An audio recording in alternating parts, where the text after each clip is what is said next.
فاتقوه وأطيعون يغفر لكم من ذنوبكم ويؤخركم إلى أجل مسمى إن أجل الله إذا جاء لا يؤخر لو كنتم تعلمون قال رب إني دعوت قومي ليلا ونهارا فلم يزدهم دعائي إلا فرارا وإني كلما دعوتهم لتغفر لهم جعلوا أصابعهم في آذانهم واستغشوا ثيابهم وأصروا واستكبروا استكبارا ثم إني دعوتهم جهارا ثم إني أعلنت لهم وأسررت لهم إسرارا. Nous avons envoyé Noé vers son peuple. Avertis ton peuple avant que leur vienne un châtiment douloureux. Il leur dit, ô mon peuple, je suis vraiment pour vous un avertisseur clair. Adorez Allah, craignez-le et obéissez-moi, pour qu'il vous pardonne vos péchés et qu'il vous donne un délai jusqu'à un terme fixé. Mais quand vient le terme fixé par Allah, il ne saurait être différé si vous saviez. Il dit, Seigneur, j'ai appelé mon peuple nuit et jour, mais mon appel n'a fait qu'accroître leur fuite. Et chaque fois que je les ai appelés pour que tu leur pardonnes, ils ont mis leurs doigts dans leurs oreilles, se sont enveloppés de leurs vêtements, se sont entêtés et se sont montrés extrêmement orgueilleux. Ensuite, je les ai appelés ouvertement, puis je leur ai fait des proclamations publiques et des confidences en secret. فقلت استغفروا ربكم إنه كان غفارا يرسل السماء عليكم مدرارا ويمددكم بأموال وبنين ويجعل لكم جنات ويجعل لكم أنهارا ما لكم لا ترجون لله وقارا وقد خلقكم أطوارا ألم تروا كيف خلق الله 7 سماوات طباقا وجعل القمر فيهن نورا وجعل الشمس سراجا والله أنبتكم من الأرض نباتا ثم يعيدكم فيها ويخرجكم إخراجا والله جعل لكم الأرض بساطا لتسلكوا منها سبلا فجاجا قال نوح رب إنهم عصوني واتبعوا من لم يزده ماله وولده إلا خسارا ومكروا مكرا كبارا.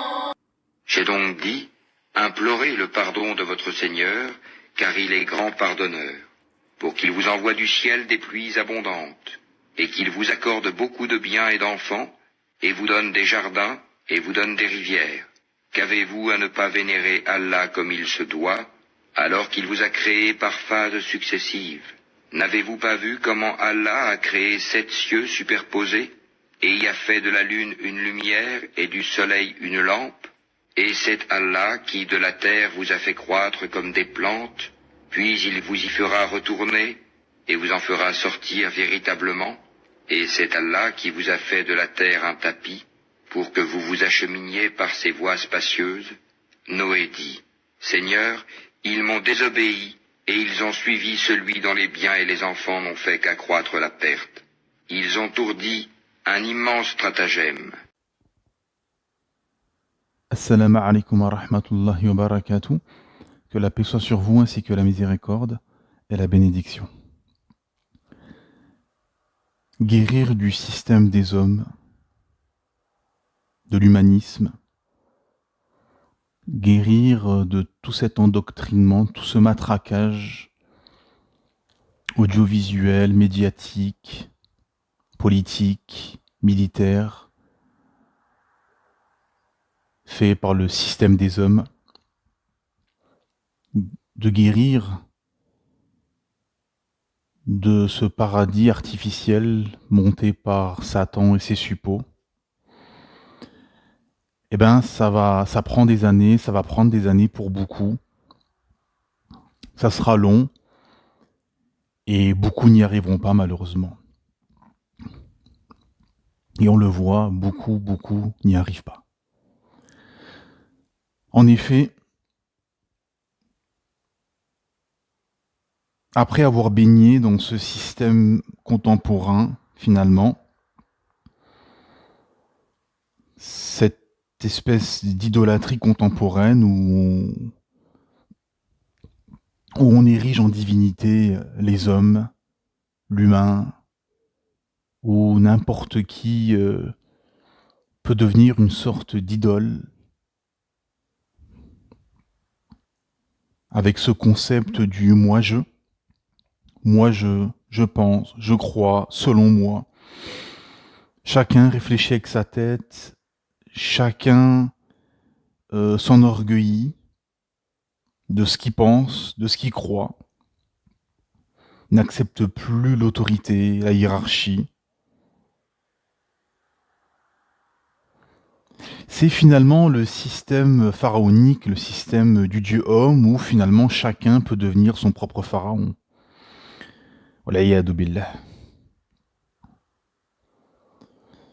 Et forcément, le système s'est donné les moyens d'endoctriner des générations et des générations, via l'abondance du matériel, via l'accès à la propriété en passant par l'usure bancaire,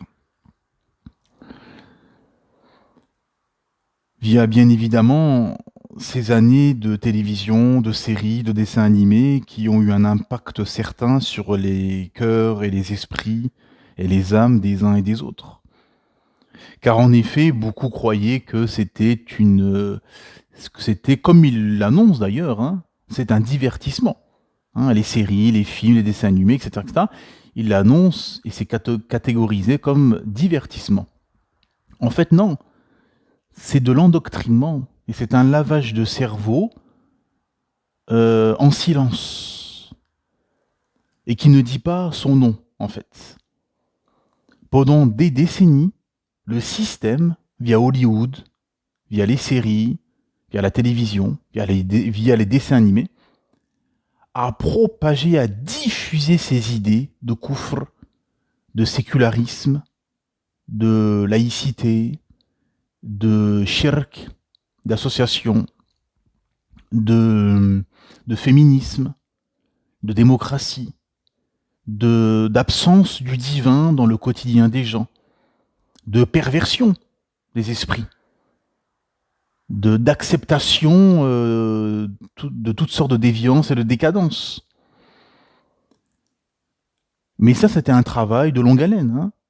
Regardez l'évolution des films et des séries, des choses qui ne se faisaient pas dans la société et qui n'étaient donc pas diffusées dans les séries et les films dans certaines années. Bah, quelques années après, ça s'est fait, ça s'est diffusé, et maintenant c'est devenu quelque chose de banal. Hein. Donc effectivement, le système, via les outils numériques contemporains, a pu, à distance, sans coloniser directement et physiquement les contrées, a pu diffuser ses idées via les séries, avec des langues locales, avec des acteurs locaux, etc. À Rio, à Tunis, à Tokyo, à Sydney, à Oslo, à Los Angeles, à Madrid, à Moscou, Dans les quatre coins du monde, bah oui, le système a pu endoctriner et laver le cerveau des gens pour arriver à ce système mondialiste, humaniste, où finalement tout le monde veut tout le monde veut être riche, tout le monde veut être le plus beau, la plus belle, plus personne n'accepte l'autorité des uns et des autres, donc le patriarcat, etc., etc.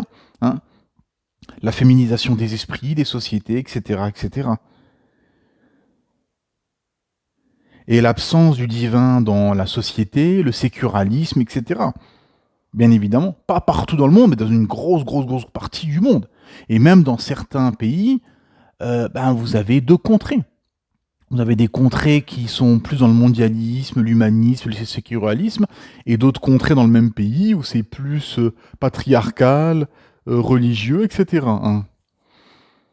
Malheureusement, et c'est là la problématique contemporaine pour nous en tant que musulmans, c'est que beaucoup de musulmans sont pollués, ont des virus, sont pollués par le système et ont beaucoup de maladies dans le cœur. Et vous voyez beaucoup de nos frères et nos sœurs qui sont contre des règles, des lois, des interdits ou des adorations islamiques. Et c'est très très dangereux. Bien sûr, beaucoup ne le diront pas. Ils le pensent tout bas, mais ils ne le diront pas ouvertement. Mais, et c'est une réalité mondaine et matérielle, physique, c'est que tes propos, ton quotidien, ta vie, ta façon de penser, ta façon de parler, tes tenues vestimentaires, ton lieu d'habitation, tes fréquentations, etc., vont te trahir inéluctablement, à terme. Hein. Finalement, comment tu perçois le monde, comment tu perçois la vie, comment est ta spiritualité et comment tu veux placer ton islam dans ta vie, sera dévoilé par tes propos, tes actes et tes agissements. C'est inéluctable. Ne viens pas me dire, après t'être jeté dans la Méditerranée, après avoir risqué ta vie, en quittant le Maghreb pour venir en Europe, ne viens pas me dire je suis un croyant qui adore Allah comme il se doit et qui a mis le Coran au-dessus de tout, qui met l'islam au-dessus de tout dans sa vie. Non, t'as mis la dunya. Parce que tu n'aurais pas risqué ta vie pour venir dans des contrées d'un croyant où en plus on combat l'islam. Hein.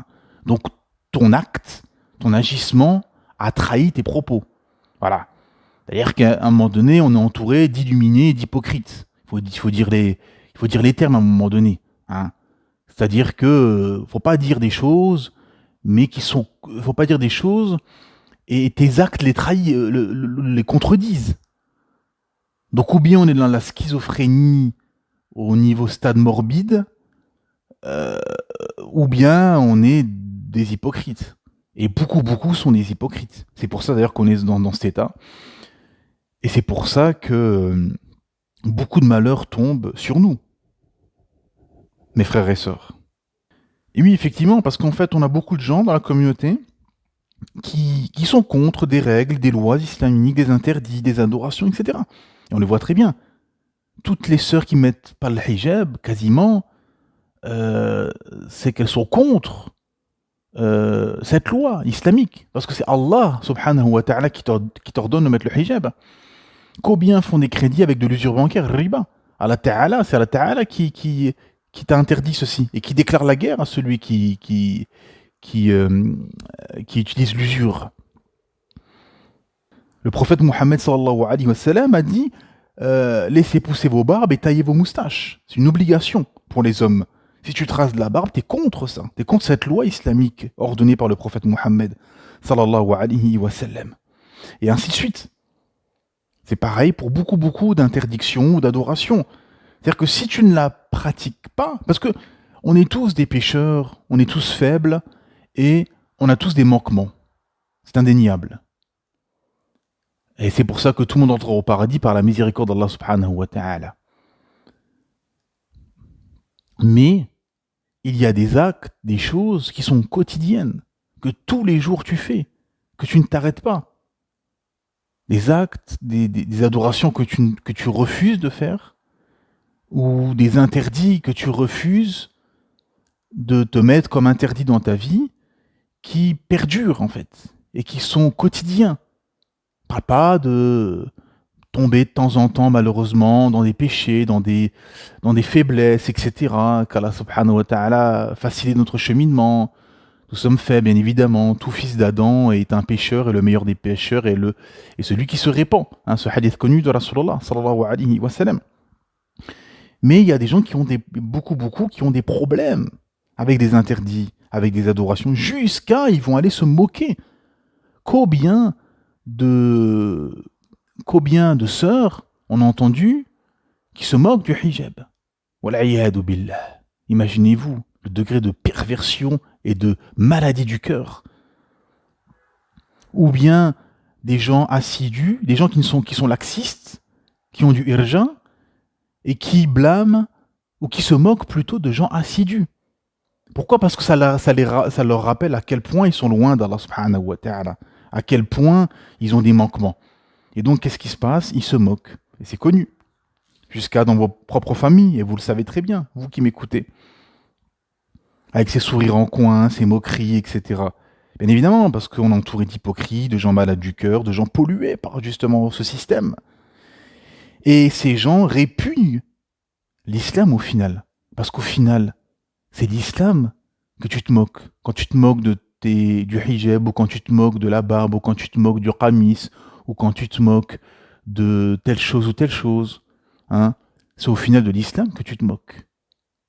Ah. Et c'est là où c'est très très dangereux.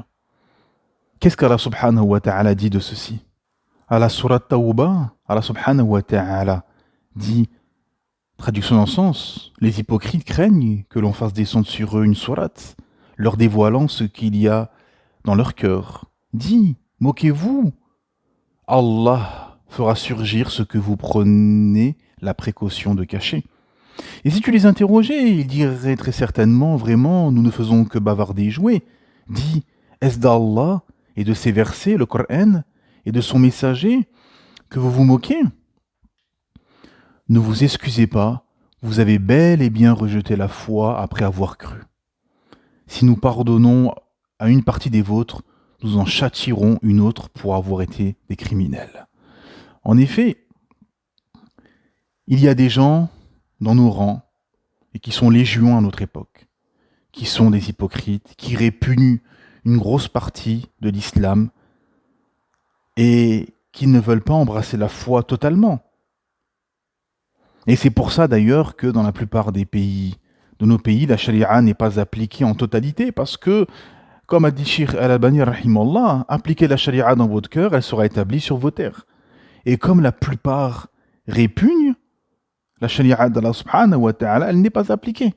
Parce que ça se mérite d'avoir cette justice sociale, d'avoir cette justice divine de la loi du Créateur Allah subhanahu wa ta'ala. Et on le voit chez beaucoup. Quand vous parlez avec certains, maghrébins, africains, turcs, des gens qui sont d'origine de pays musulmans, et que vous leur parlez de la charia, ils vous disent bien sûr, il faut. C'est la loi d'Allah, on ne discute pas. Ah. Et quand tu leur dis que dans son pays d'origine, il y a un mouvement et un groupe qui tend à prendre le pouvoir et qui va peut-être appliquer la charia et que la charia va être appliquée dans sa contrée, tu vois son visage se décomposer et l'hypocrisie ressortir sur son visage. Pourquoi ? Parce qu'au fond, il ne la veut pas dans sa contrée. Il parle de manière générale pour faire plaisir aux gens, mais au fond de lui, il ne la veut pas. Pourquoi ? Parce que c'est fini le rachwa. C'est fini les pots de vin, c'est fini d'aller fumer au café, d'aller traîner, de faire zina, de ci, de ça. Tous ces petits péchés-là, ces petites magouilles et ces petits business, eh ben, c'est fini. Tout ça dans son pays d'origine. Si la charia d'Allah Ta'ala est appliquée dans sa contrée. Donc on voit l'hypocrisie de beaucoup. Effectivement, beaucoup se disent musulmans, je crois. Ils récitent la Fatiha tous les jours, mais ils la contredisent tous les jours. Ils disent, ils récitent la parole d'Allah Ta'ala, font la prière, vont à la mosquée. Mais quand ils retournent dans leur pays d'origine, ils utilisent des pots de vin, et ils font du haram, et ils font ci, et ils font ça. Eh oui, la réalité. C'est pour ça qu'au final, on a les dirigeants qu'on mérite, Il y a une justice totale et absolue qui est la justice du Créateur Allah subhanahu wa ta'ala. On peut dire ceci, on peut dire cela, on peut faire croire que, mais les faits sont là et les faits sont têtus. C'est que malheureusement, beaucoup sont malades du cœur, veulent cette dunya, se concurrencent dans cette dunya. Comme a dit le prophète Mohammed sallallahu alayhi wa sallam, quand il a dit à Abdurrahman ibn Aouf, radiallahu anhu, quel peuple vous serez quand vous aurez la Perse et la Rome, quand vous aurez la Perse et Rome, que ces contrées, que ces empires vous seront acquis. Et Ibn Aouf radiallahu anhu a dit, nous dirons ce qu'Allah nous ordonne et le messager sallallahu alayhi wa sallam de dire. N'en serait-il pas autrement? Vous vous concurrencerez, puis vous vous jalouserez, puis vous vous détournerez les uns des autres, puis vous vous détesterez. Que dire à notre époque? Que dire à notre époque? En effet, les passions ont pris les cœurs, les gens s'enorgueillissent, les gens cherchent juste la dunya. Beaucoup se disent croyants, mais se concurrencent dans le matériel, dans l'argent, dans les voitures, dans les biens, dans les maisons. Non dans la religion, non dans la spiritualité, non dans le cheminement spirituel, non dans la science islamique. En effet, combien disent avec la langue ce qu'ils se contredisent eux-mêmes par les propos, pas par les gestes et par les actes. En effet, quand on propose deux garçons à leur fille, beaucoup de familles, bah oui, il fait des affaires, il rentre de l'argent, il est plutôt riche, mais au niveau religieux, sa foi est bancale. L'autre, c'est quelqu'un de très pieux, droit. On connaît de cette personne qu'il est toujours à la mosquée, assidu, c'est un hafidh, c'est un mémorisateur de Coran. Il a de la science islamique, mais il a juste assez, alhamdoulilah, pour la subsistance, pour vivre.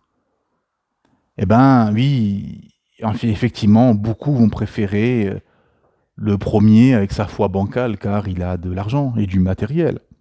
En effet, l'argent, le matériel et je pense, le moi-je ont pris beaucoup de cœur et d'esprit.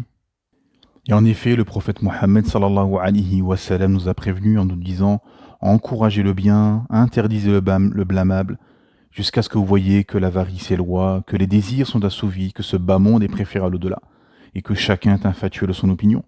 À ce moment-là, occupez-vous de vous-même et fuyez le public. Des jours pénibles viendront après vous. Vivre à cette époque nécessitera pour les musulmans une patience équivalente à celle qu'il faut pour tenir du charbon ardent dans la main. Quiconque à ce moment-là sera capable d'avoir cette patience recevra la récompense de 50 personnes. » On demanda « Minhum » de eux. « Minkum » rétorqua le prophète Mohammed sallallahu alayhi wa sallam, de vous, des compagnons, rapporté par At-Tirmidhi et Abu Daoud. En effet, c'est ce à quoi nous assistons, mes frères et sœurs. Les passions ont pris les cœurs, chacun pense avec sa raison, la concurrence mondaine et l'hypocrisie partagée. Et vous avez ceux finalement qui ont refusé totalement l'islam, qui sont les mécréants de base ou les apostats, et ceux qui répugnent une partie de l'islam, qui se réclament musulmans mais qui répugnent une partie de l'islam, qui sont les hypocrites. Et au milieu de tout ça, au milieu de ce spectacle finalement de concurrence mondaine et de passion et d'hypocrisie, eh ben, les croyants sincères, les ghuraba, qui ont fait une révolution intérieure et qui ont fait un changement de paradigme, ah ben, sont minoritaires finalement. Ils sont au milieu de tout ça. Parce que effectivement, ces croyants-là ont fait cet effort. ont fait cet effort de se dépolluer. Car en effet, les gens sont pollués par tout ce système, par tout ce matraquage, par, par ce dogme finalement, ce dogme de l'humanisme matérialiste, où l'homme est au milieu de la cité, et le divin, la religion doit être éliminée de l'espace public. C'était un des buts de la colonisation. En effet, les gens sont pollués jusqu'à dans nos propres rangs, dans nos familles, sont comme zombifiés. Sont comme zombifiés. Et des gens, vous pouvez leur parler pendant des heures, ça va rien changer. L'alpha et l'oméga de leur vie, c'est les passions, c'est la course aux richesses, c'est ce bas monde. Et l'au-delà, oh, et le jour du jugement, on verra ça plus tard. Et c'est ça la différence avec les salaf salih, c'est que pour eux, le jour du jugement, c'est tous les jours. Kul yawm. Tous les jours, c'est le jour du jugement. Tous les jours, ils étaient là, à craindre Allah Ta'ala, à cheminer. On raconte qu'un salaf était rentré avec le pied gauche dans la mosquée au lieu du pied droit. Il a fait le contraire de la sunna et il s'est évanoui. Il avait fait ça par erreur, bien évidemment. Et il s'est évanoui. Tellement c'était énorme. Les salaf salih, des choses qui paraissent banales, petites aujourd'hui, étaient quelque chose d'énorme pour eux. Énorme. C'est comme pour eux, les péchés, c'est comme une montagne qui s'effondrait sur eux. Parce qu'ils craignaient Allah Ta'ala. Parce qu'ils avaient concrétisé le tawhid et ils avaient compris la profondeur du message. Ils avaient compris la profondeur du message divin. Sami'ana wa ata'ana. Nous avons entendu et nous avons obéi. En effet, c'est ça leur logiciel. Parce qu'ils savaient que dans l'écoute et l'obéissance à la révélation, au Créateur Allah subhanahu wa ta'ala, là était la réussite.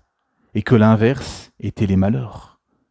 Était le fait de tourner en rond, de errer, comme les Bani Israël, lorsqu'ils sont sortis d'Égypte avec Moïse et qu'ils sont arrivés aux portes de la terre promise et qu'ils ont refusé de rentrer parce qu'ils avaient peur, car il y avait des géants dans cette terre, et bien Allah Ta'ala leur a ordonné de errer pendant 40 ans dans le désert.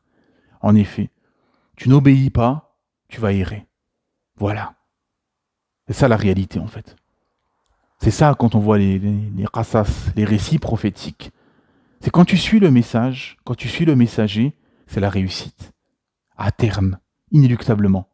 Quand tu te refuses, c'est l'humiliation, c'est l'errance et c'est la chute.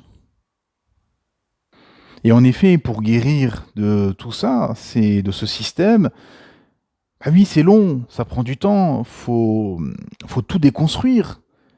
Regardez par exemple, dans la géopolitique, en Amérique du Sud, on a des narco-États, mafieux, remplis de trafiquants, de prostitution, de corruption politique. On a des sociétés asiatiques, où le capitalisme a remplacé les traditions, où les grandes métropoles remplies de drogue, de casinos, de décadence, de perversion, ont remplacé la tradition et les mœurs qui pouvaient y avoir, qui sont recalées dans l'arrière-pays. Les États-Unis d'Amérique, un bordel à ciel ouvert avec des rues remplies de drogués, des gangs qui s'entretuent. L'Union européenne avec cette décadence, cet individualisme, ces réseaux pédophiles, ces racailles, ces mafias, cette démographie. L'Afrique avec cette pauvreté. Les injustices qu'il y a, le génocide qu'il y a en Palestine, les massacres qu'il y a eu au Chem, en Libye, où ces peuples et ces endroits comptent encore leurs morts. Eh ben, les médias vous parlent de quoi? Vous parlent que de l'Afghanistan et de l'Iran. Alors qu'en Inde, on brûle à l'acide des femmes, au Mexique, les femmes sont violées, dans les prisons israéliennes, les femmes palestiniennes sont violées, les hommes sont torturés. Et on vous parle du matin et soir d'Afghanistan ou de l'Iran. Pourquoi? Parce que c'est des pays qui dérangent, car ils ne suivent pas la matrice. Comme d'autres pays, mais surtout ceux-là, car On a d'un côté l'Iran, où il y a un blocus depuis des années. Même si des chiites, ils tendent vers des mœurs religieuses contradictoires au système mondialiste, démocratique, humaniste, et l'Afghanistan, avec son projet d'émirat islamique, qui veut appliquer la charia et qui l'applique progressivement, eh ben, effectivement, c'est des pays qui dérangent. Et donc, on vous parle de l'actualité du matin au soir, l'Afghanistan ceci, l'Afghanistan cela. Étonnant, avec tout ce qui se passe dans le monde. Pourquoi? Parce que c'est un système qui est crispé et tout ce qui est en rapport avec l'islam finalement crispe car c'est l'opposé. Et comme beaucoup d'écrivains, de penseurs occidentaux l'avouent et le mettent en écrit dans leurs ouvrages, c'est que le seul concurrent à ce système maçonnique, laïque, démocratique, matérialiste, humaniste, finalement, c'est l'islam. C'est le seul opposant et opposé robuste et qui, comment dire, qui a du monde et qui a du poids. Et donc ça leur fait peur. Parce que vous croyez qu'ils voulaient faire quoi en Afghanistan? Ils voulaient faire de l'Afghanistan un Las Vegas. C'était le but.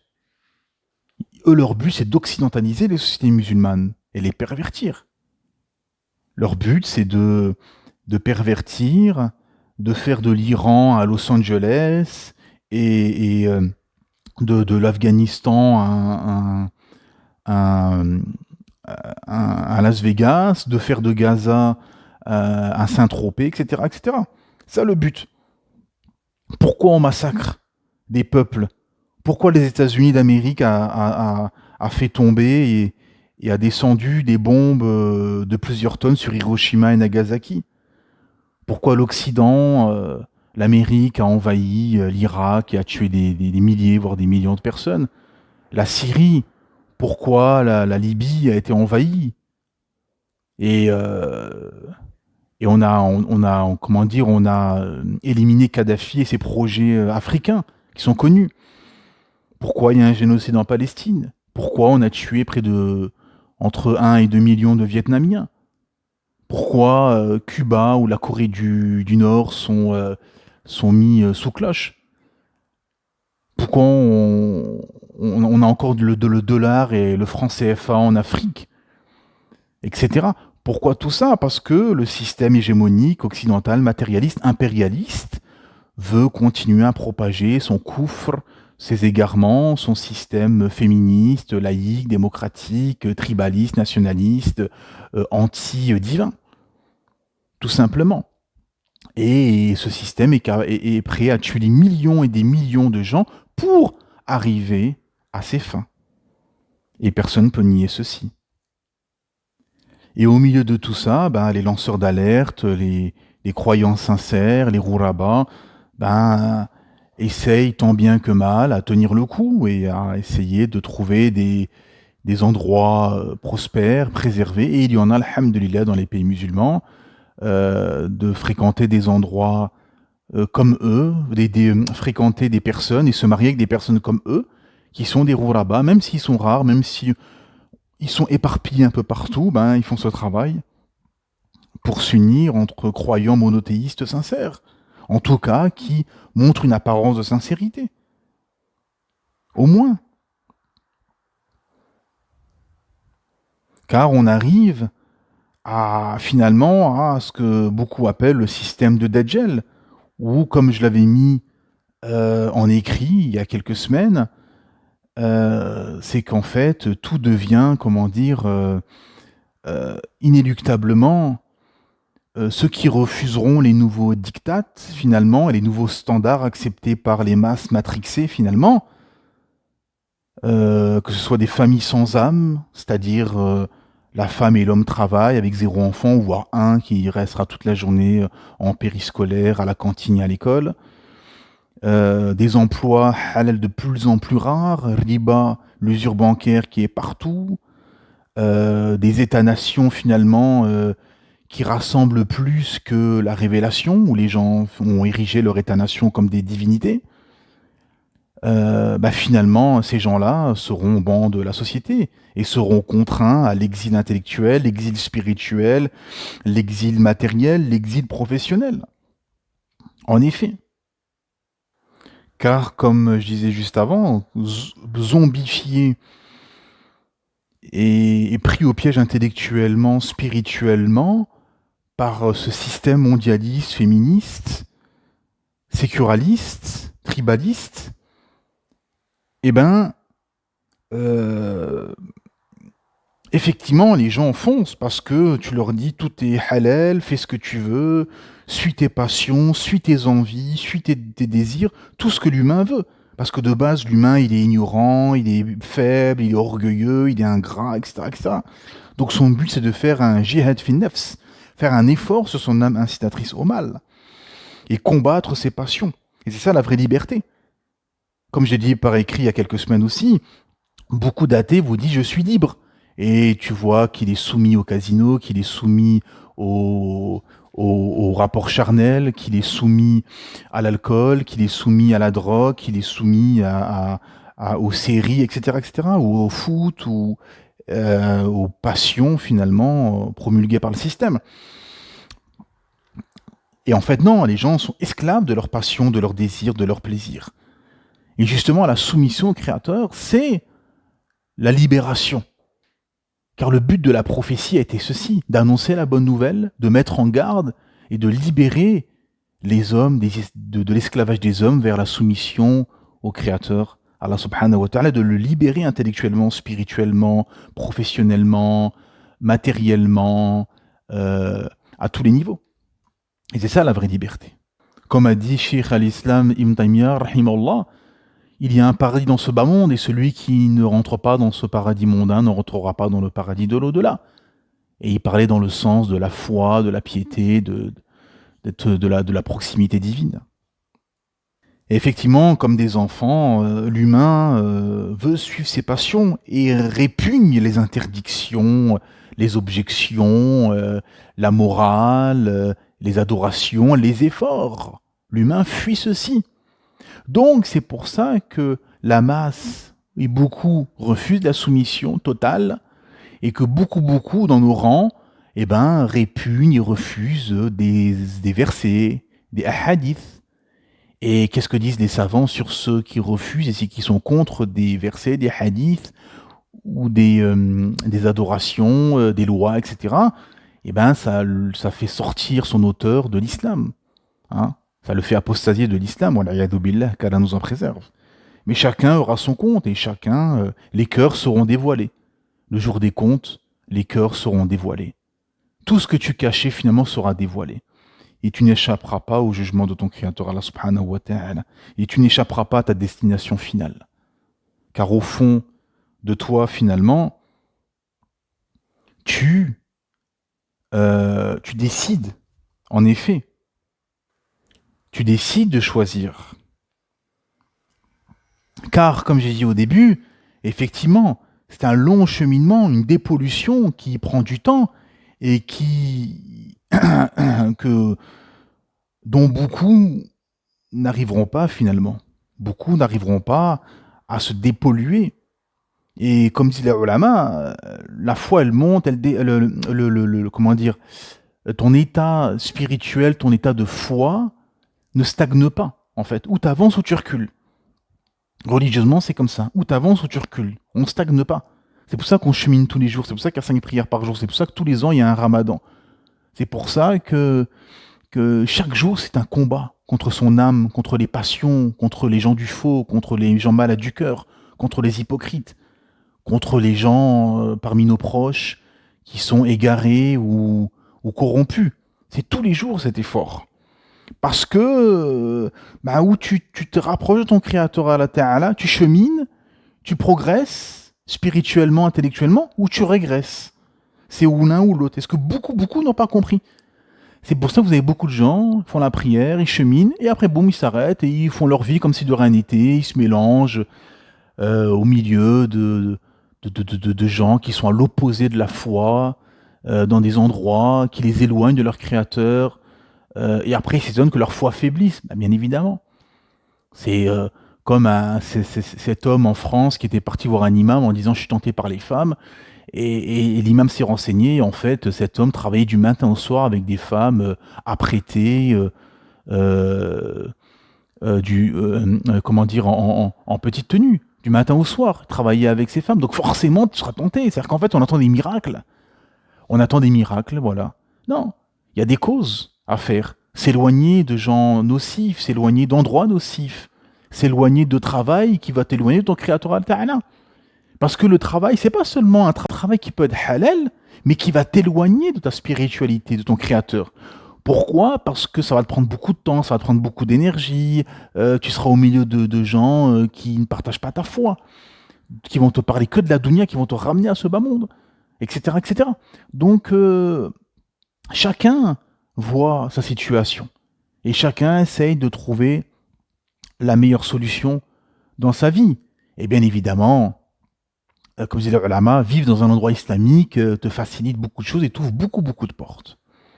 Et effectivement, pour se dépolluer, bah c'est long, ça prend des années. Vous avez des gens qui ont cheminé, qui sont revenus à leur religion d'héritage, pour les Maghrébins, Africains, Turcs, Bosniaques, etc. Et, euh, et ceux qui sont convertis à l'islam, qui étaient occidentales de souche, par exemple, eh ben ça prend des années. Ça prend des années, c'est du cheminement, c'est de la déconstruction. Regardez, tout le monde se regarde et se dit oui, l'état spirituel que tu avais au début de ta conversion, de ton cheminement, c'est pas le même que 5 ans, 10 ans, 15 ans plus tard. C'est pas pareil. C'est-à-dire qu'aujourd'hui, tu es capable de faire des choses que c'était très très compliqué de les faire au début de ton cheminement. Très compliqué. Tu n'avais pas cet état spirituel. On t'a parlé de choses que tu te voyais pas, tu n'étais pas prêt. Mais que 3 ans, 4 ans, 5 ans plus tard, alhamdoulilah, tu as réussi à faire cet effort. Certains ont cheminé et se sont convertis 5 ans ou 10 ans après avoir commencé à cheminer à l'islam. Oui, parce que c'est une déconstruction qui prend du temps et qui a un effort, un gros effort, au milieu des hyènes et des gens malades du cœur. C'est un long changement de paradigme qui s'opère en fait quand on chemine, quand on revient vers son Créateur Allah Ta'ala. Parce que c'est un système, comme je l'explique au début, qui a endoctriné, qui a utilisé des outils contemporains, qui a tout utilisé. Parce que Shaitan, Satan et ses suppôts utilisent tous les moyens possibles pour égarer. La musique, les films, les séries, les femmes, tout. Tout. Satan a des suppôts parmi les ins et parmi les djinns, parmi les humains, parmi les djinns. Euh, euh, et le système utilise tous les moyens possibles pour égarer, pour endoctriner, jusqu'à les réseaux sociaux. Les réseaux sociaux ont été faits pour encore plus égarer, pervertir les esprits et les gens. Alhamdulillah, des religieux l'utilisent pour faire da'wah, pour propager la vérité des frères et des sœurs, mais au milieu, on est quelques gouttes d'eau au milieu de cet océan de mécréance, d'égarement, de perversion et de médiocrité. Et ce long changement de paradigme et de déconstruction, finalement, fera que tu feras une révolution intérieure, un effort du quotidien dont beaucoup n'arriveront pas. Beaucoup n'arriveront pas. Ou beaucoup vont faire des accommodements. C'est-à-dire les hypocrites. Ils ont cheminé et ils se sont arrêtés là où leurs passions leur ont dicté de s'arrêter. Parce que, ah non, ça, non, je ne peux pas faire ça. Non, je veux qu'on voit mes cheveux, ma beauté, je peux mettre le hijab. Ah non, moi je veux une belle maison, piscine, non, il faut que je passe un crédit riba, etc., etc. Hein? Non, au travail, il faut qu'on me voit rasé, qu'on voit mon visage, etc. Ainsi de suite. Pourquoi? Parce que les passions, à un moment donné, prennent le pas sur la raison et sur la soumission au Créateur, Allah subhanahu wa ta'ala. Les solutions, alhamdulillah, sont pléthoriques et il y en a beaucoup. Tout d'abord, la parole du Créateur, Allah subhanahu wa ta'ala, le Coran, qui nous explique. Regardez les récits prophétiques, regardez le récit prophétique qui a été récité au début de cette intervention. Là, Allah Ta'ala nous parle des hypocrites, nous parle de ceux qui ont trahi le prophète Mohammed sallallahu alayhi wa sallam et qui ont trahi les pactes avec le prophète Mohammed et les sahaba. Les proches, comme certains apôtres de Jésus, qui ont trahi Jésus, Isa alayhi salam. Les prophètes ont été trahis, combattus, contraints à l'exil, tués, assassinés. Allah Ta'ala nous explique l'humain, comment il est. Le comportement humain de base et le comportement qui s'est opéré lorsque le messager et le message est venu à eux. Comme on l'avait expliqué dans l'intervention précédente, les peuples apparaissent et disparaissent. En effet, Allah Ta'ala nous explique et nous donne les clés du cheminement spirituel dans le Coran. Comment cheminer, l'adoration et la prière de nuit. La prière, la sourate al-Muzammil. Allah Ta'ala parle de la prière de nuit, le prophète Mohammed sallallahu alayhi wa sallam, du cheminement, de l'éloignement de tout ce qui pervertit le cœur, de l'éloignement du haram, de la fitna, d'autoriser le convenable, de blâmer le blâmable, de s'éloigner de tout ce qui est pervers, tout ce qui est corrompu, pour protéger la pureté de sa foi. La sunna, le prophète Mohammed sallallahu alayhi wa sallam nous a donné un planning et un mode d'emploi à suivre, journalier. Les compagnons interrogeaient Aïcha radhiyallahu anha, son épouse, et elle expliquait qu'est-ce qu'il faisait, comment il pratiquait sa vie. Pratiquer l'islam, tout simplement. L'islam révélé. Pas l'islam de mes grands-parents, pas l'islam de ma tribu, pas un islam culturel, falsifié. Non, l'islam authentique, révélé par le Créateur Allah subhanahu wa ta'ala. Et faire ce qu'a fait le prophète Mohammed sallallahu alayhi wa sallam avec les compagnons, où il les a construits. Le prophète Mohammed a construit des hommes et des femmes en faisant ce qu'on appelle at-tasfiya wa at-tarbiya, la purification et l'éducation, se vider des idées shirkiyat, kufriyat, des idées passées, la déconstruction vers la révélation.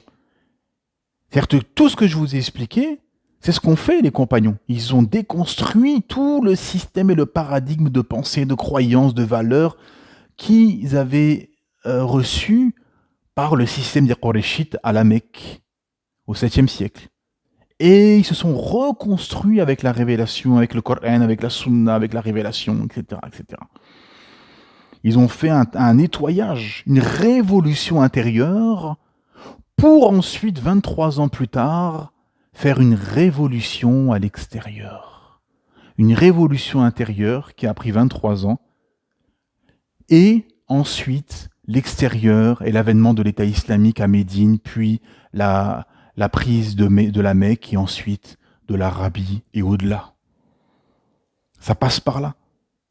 C'est pour ça que quand on vous parle, quand on entend à gauche, à droite parler des gouverneurs, etc., mais le problème, il est beaucoup plus profond. C'est qu'en fait, on a ce qu'on mérite, on a les dirigeants qu'on mérite, et avant, en amont, il y a un nettoyage, une révolution intérieure à faire avant celle de l'extérieur. Ça ne marche pas comme ça. C'est pour ça que ça ne marche pas. Toutes ces révolutions extérieures qui n'ont pas été, où il n'y a pas eu en amont de révolution intérieure, ne marchent pas. Parce qu'il faut faire cette méthodologie prophétique que le prophète Mohammed sallallahu alayhi wa sallam a utilisée avec les compagnons, avec ce nettoyage. Et au final, mes frères et sœurs, au final, et pour conclure et pour finir, c'est que, au final, au plus profond de soi, chacun a choisi son camp.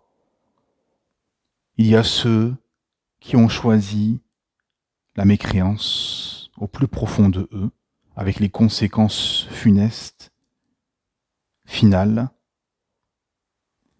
et ceux qui ont choisi la foi avec l'heureuse conséquence finale, le kufr, al-iman, la mécréance, la foi. Entre, il y a, comme Allah Ta'ala nous dit, des gens indécis, ne sachant pas choisir quel camp entre l'un et l'autre, les hypocrites. Mais, alhamdulillah, chacun aura ce qu'il mérite, tout simplement. C'est pour ça que le prophète Mohammed sallallahu alayhi wa sallam a dit « Tout le monde entrera au paradis sauf celui qui refuse ». Sahaba ont dit « Qui refusera, Rasulullah, d'entrer au paradis ?»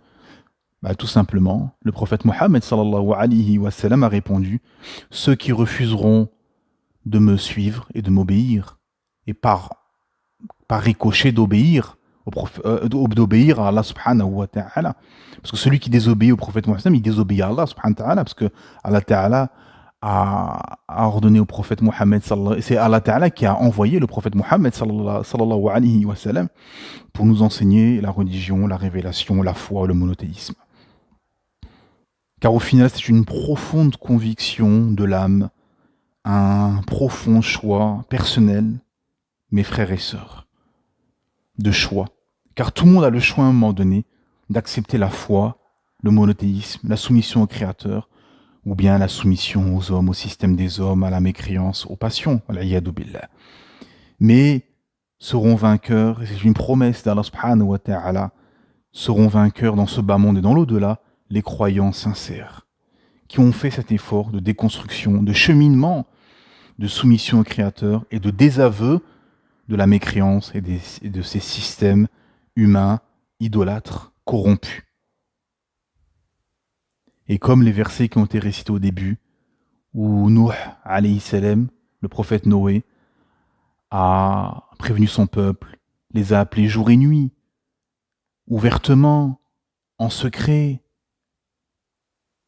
Il les a appelés à la soumission au Créateur Allah subhanahu wa ta'ala, mais ceci n'a fait qu'accroître leur orgueil. Ils se sont entêtés et ils se sont appesantis dans cette terre et sont restés jusqu'à leur mort dans la médiocrité de leur mécréance. Et alhamdulillah, les monothéistes sincères ont accepté, et en tout temps, toute époque, les sincères monothéistes croyants accepteront toujours le prophète et le messager et le message de leur Créateur Allah subhanahu wa ta'ala. Peu importe les époques, il y aura toujours des gens sincères, croyants, qui suivront la guidée, qui suivront le message, et l'heureuse fin appartient aux pieux. Subhana rabbika rabbil izzati amma yasifun, wassalamun ala al-mursalin, walhamdulillahi rabbil alamin. Gloire à ton Seigneur, le Seigneur de la puissance, il est au-dessus de ce qu'ils décrivent, et paix sur les messagers, et louange à Allah, Seigneur de l'univers.